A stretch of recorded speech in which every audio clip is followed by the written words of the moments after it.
When I finally got to high school, my teacher said, "Britton, I want you to be a gentleman and a scholar." Now, why he chose me or why he decided that I should be a gentleman and a scholar, I have no idea. But for 3.5 years before I came in the Marine Corps, this is what he taught me all the time. "Britton, I want you to be a gentleman and a scholar."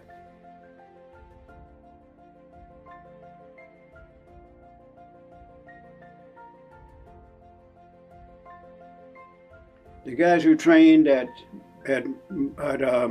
Parris Island knew that there was a Parris Island training center and there was a San Diego training, Camp Pendleton, but they never heard of any place called Montford Point.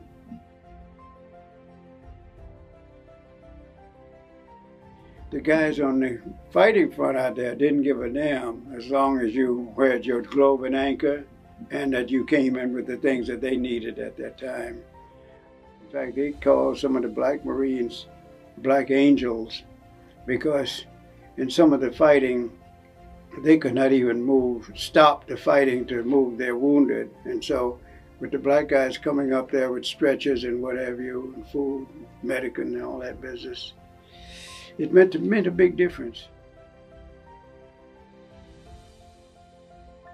They had studied a lot of the history of diplomacy and decided I wanted to be a diplomat.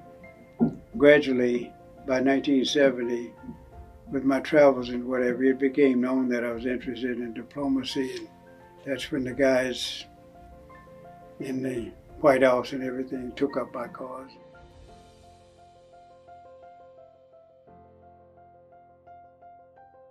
Nuclear-powered ship, the USS Greenland, was allowed to dock in Barbados, and I was invited to come down and inspect the ship.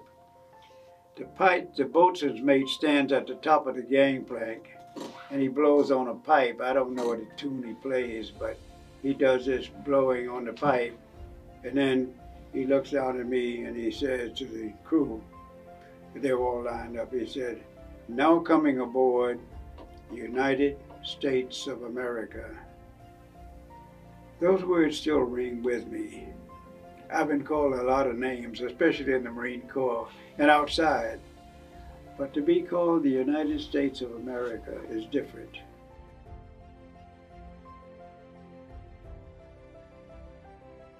When I was born, there was only one direction in life to go, and that was up. And now when I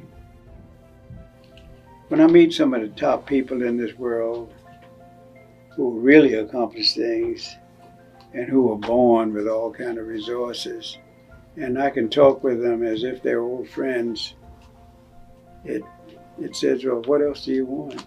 It's a blessing. I don't know how I got it, but that's the way it was. Maybe I can give Mr. Stevens credit because without telling me how you become a gentleman and a scholar, what does the job pay? Where do you apply for it? What do you study? He never told me that. He said, "Britton, I want you to be a gentleman and a scholar." And that was it, yeah.